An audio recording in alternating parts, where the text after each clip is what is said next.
Hello everyone, welcome back to my channel. If you are new here, my name is Alexa, and in today's video, we're gonna be doing my August reading wrap up. How many books did I read? So I read a total of 17 books in the month of August, and I don't want this video to be a million years long, so I'm gonna jump right in and start talking about the first book that I read. This is a book that I have never heard anybody talk about before. It only has 500 ratings on Goodreads. It is called Such Good Work by Johannes Lichtman. Might be saying that wrong, I'm so sorry if I am. This was a fascinating little contemporary fiction novel. We're basically following the main character, and he is a recovering alcoholic. Well, he's like already a recovered alcoholic, but he's continuing his sobriety journey. And basically he kind of just searches for a greater meaning in life. He ends up trying to find something good to do with his time, so he ends up working with some Middle Eastern refugees. It can be a tad convoluted at times, and the character is also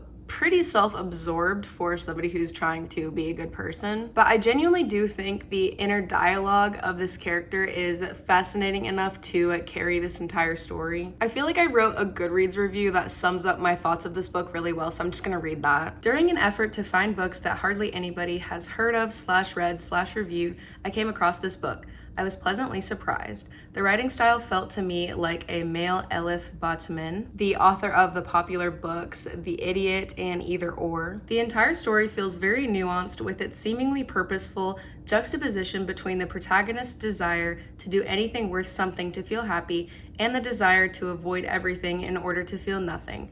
This is delivered to the reader via our main character's journey with substance addiction and his attempt to do good work with refugees. This definitely won't be for everyone, as the story is not wildly eventful, and at times our main character is quite whiny and woeful, but I feel a lot can be taken from this story, regardless of our main character's shortcomings. So yeah, I found this book for free on Libby, so if you guys are interested in checking it out, you can probably still find it for free on Libby. And I ended up rating this book 4 stars. The next book that I read is Done and Dusted by Lyla Sage, and I have been dying to read one of these viral cowboy romances that everybody seems to be obsessed with. I have to say, I'm not like violently obsessed with it like everybody else seems to be, but I did enjoy this book. This is about our main character, Clementine, and she comes back to her small town from whatever big city it is that she moved to. I think possibly New York. I don't remember exactly where it was, but she moved to some big city and then she moved back to her hometown because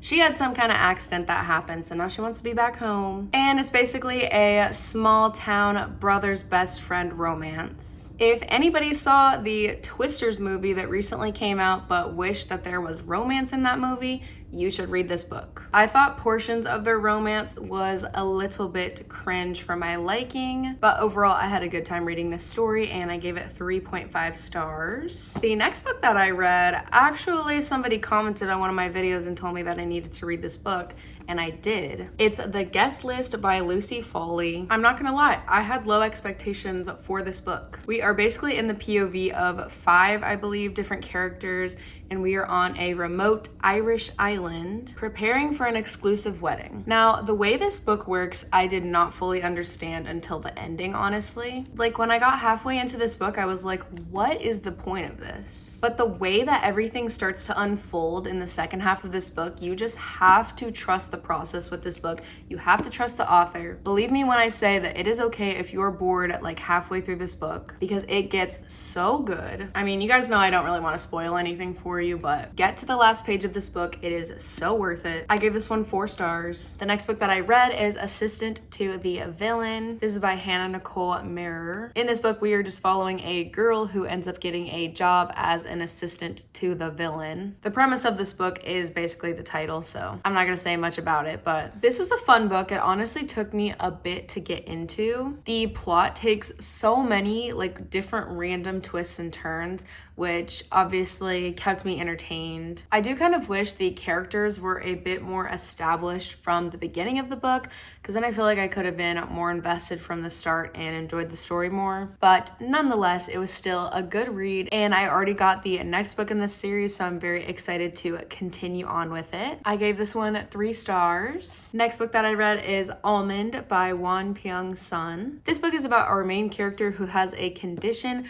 where he does not feel emotions that a typical person would feel, such as fear or anger. He's very close with his grandmother and his mother, but then a tragic accident happens and he is now on his own, and now he has to figure out how to cope with this tragedy and also navigate life on his own. I really enjoyed this book. First of all, I know that some people don't like the cover, but I love this cover. But I feel like this book is super dynamic and the characters are very tenderly crafted. I think this could have been somewhere closer to a 5-star if the ending didn't go the way that it went. Yeah, I didn't like the ending. But yeah, overall, this is a good book and I would recommend it if you like contemporary fiction, literary fiction, that type of genre. And I gave this one 4 stars. The next book that I read is 1984 by George Orwell. I feel like almost everybody has read this book except for me, so I wanted to read it. If you don't know what 1984 is about, it is basically about a depiction of what, at the time that this was released, 1984 was going to look like. There's this entity, higher power character called Big Brother, as well as the thought police. And they're basically watching your every move. You have to do exactly what they tell you to do, think exactly what they tell you to think, wear exactly what they tell you to wear, so on and so forth. Listen, if you're gonna read this, buckle up for a wild ride, because I picked this up thinking it was gonna be a boring little dystopian kind of novel. This is a fascinating classic, and contrary to the belief in my head that classics are boring and they are difficult to understand, this one is not boring. It is fascinating, and it also is very thought-provoking and easy to understand for a common person. I would consider myself a common person. The caveat to this book is that I think it is incredible for having been released in 1949. If this book was released in current day, I don't think I would be nearly as impressed or fascinated with it. So keeping that caveat in mind, I ended up giving this one 4 stars. The next 2 books that I read are in one of my recent videos where I read New York Times bestsellers for a week, so I won't go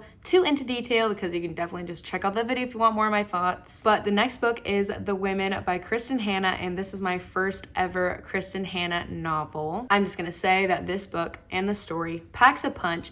It is heartbreaking and gut-wrenching. I gave it 4.5 stars. I actually put this book in not 1 but 2 of my recent videos, so I'm gonna link those down below, of course, if you want more of my thoughts on this book as well. It Ends With Us by Colleen Hoover. Guys, I'm not gonna say anything about this book. I am tired of talking about this book. Like I said, it's in 2 of my other videos where I go very in-depth on my thoughts about it, so if you want to hear my thoughts on it, go check out those videos, link them down in the description. But I gave this book 2.5 stars. Another book that I didn't like, Worry by Alexandra Tanner. Yeah, I don't get this book. It's pretty much about 2 sisters who end up living together and are basically trying to find themselves and their purpose in life. I don't know, maybe just because I don't have a sister of my own. I just find their interactions so strange and unrealistic. Pretty much the only things that kept me from making this a 1-star book are the gorgeous cover, as well as like 1 to 2 jokes that I remember laughing at. But besides that, I find almost no redeeming qualities about this book. I found it very boring.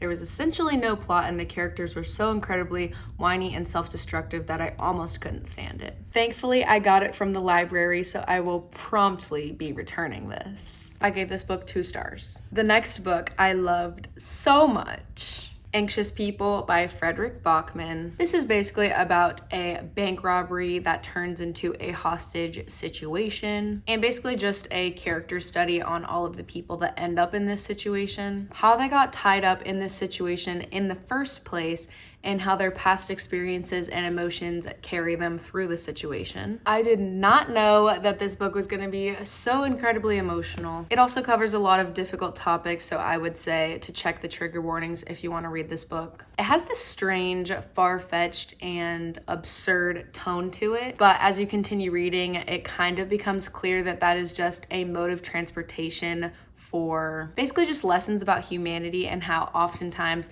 we are more alike than different from people we least expect. And additionally, just how to approach situations with empathy and understanding. I think this book is incredible and I gave it 5 stars. Next, I read 5 graphic novels for a video that I also posted recently, which of course I'm going to link down below if you want any more in-depth thoughts on these books that I'm about to talk about. But I'll just quickly rapid fire through them and give my rating because I do go more in depth about the storylines and what I like about them in that other video. First one that I read is The Princess and the Grilled Cheese Sandwich by Deya Muniz. If you like Regency, royalty, Bridgerton type vibes, and grilled cheese sandwiches, you're gonna love this one. Absolutely loved this one, gave it 4.5 stars. A Barnes & Noble employee actually recommended that one to me, so I'm gonna need to go back and talk to her and get some more recommendations because so far it's looking like I really like her taste. Next one that I read is Belle of the Ball by Mari Costa. This one is basically Heartstopper meets Mean Girls. I gave this one 4 stars. Next one is Wash Day Diaries by Jamila, Rowell. This one is a bunch of super short mini comics. This one is just following some best friends and how their hair care routine fits into their everyday lives. It's also really emotional as well. Gave this one 3.5 stars. Next one is Pumpkinheads by Rainbow Rowell. This is the poster child book for fall. If you want to get into the fall spirit, you have to read this. Gave this one 4 stars. The next one is The Girl from the Sea by Molly Ostertag. If anyone has ever seen the movie Ruby Gillman, Teenage Kraken, this reminds me a lot of that movie, which I secretly love. Gave this one 4 stars as well. The next book is another one that fell terribly flat for me. This is Piglet by Lottie, Hazell. This book claims to be about a girl who works in cookbook publishing and she is engaged to be married. She eventually figures out that her fiance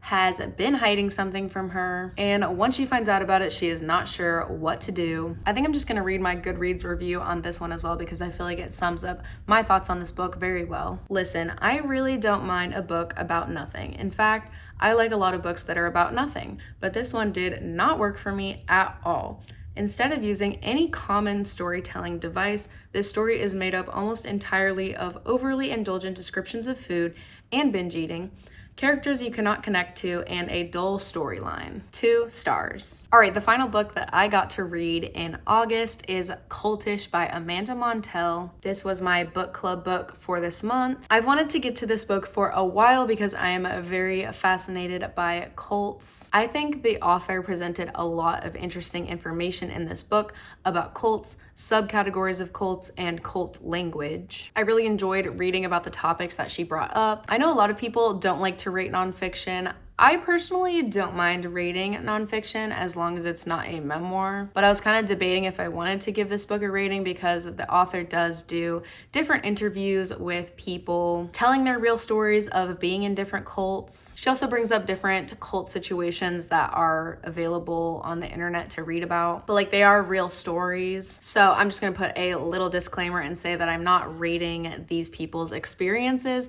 I'm more so rating the author's presentation of the information. I've honestly been debating between a 3 and a 4 ever since I finished this a couple of days ago, but I think I'm just gonna land right in the middle of those two and give it a 3.5. I really love the way the chapters are laid out and how she kind of dives into different subcategories of cults, such as popular religious cults, MLMs, and different workout fads, as well as other ones, but those are just a couple that she touches on. To my knowledge, I don't think this author has any kind of educational background in this topic. I think she is just a linguist, and I think her dad was also in a cult, so that gives her some type of personal experience to the topic as well. So yeah, just kind of factoring in the way that she more so presents fact-based knowledge about these cults, and then she dives into the language and how that affects the people that are involved. I think perhaps somebody more educated on the topic could write something more extravagant, but to a degree, I think it's well done. I will say that one thing that bothered me so much is that she kept on writing. More on that later in parentheses. I'm not kidding, I feel like I remember it happening at least 15 to 25 times. The way that that phrase was repeated an unnecessary amount of times